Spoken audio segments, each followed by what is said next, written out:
Good morning बच्चों। आज हम हिंदी व्याकरण पढ़ेंगे चैप्टर 1, जिसका नाम है समझना और समझाना हमारी भाषा।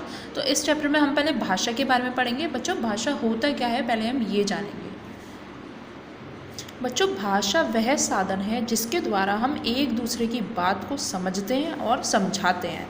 उस साधन को भाषा कहा जाता है। यानी कि भाषा वो रूप होता है जिसमें हम किसी की बात को आसानी से समझ जाते हैं और उसको सामने वाले को बोलकर या लिखकर हम समझाते हैं।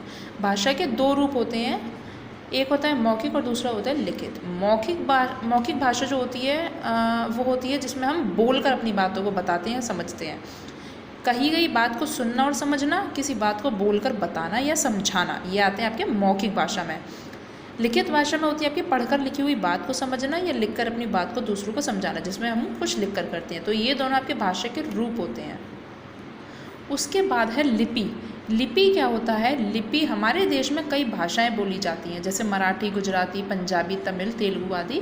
इन भाषाओं के बोलने और लिखने के अलग अलग ढंग को लिपि कहा जाता है। यानी कि भाषा के लिखने के ढंग को लिपि कहा जाता है। भाषा हम सभी बोलते हैं, समझते हैं आपस में, लेकिन जब हम उसे लिखते हैं तो उस ढंग को हम लिपि कहते हैं।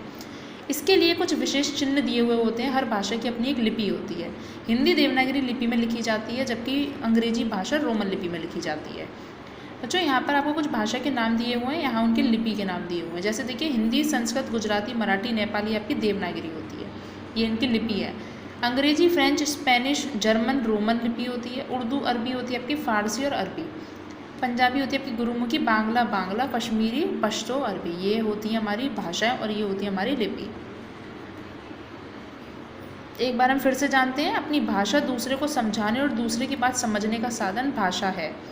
भाषा के दो रूप हैं, मौखिक और लिखित। भाषा के लिखने को ढंग को लिपि कहा जाता है और हिंदी भाषा देवनागरी लिपि में लिखी जाती है।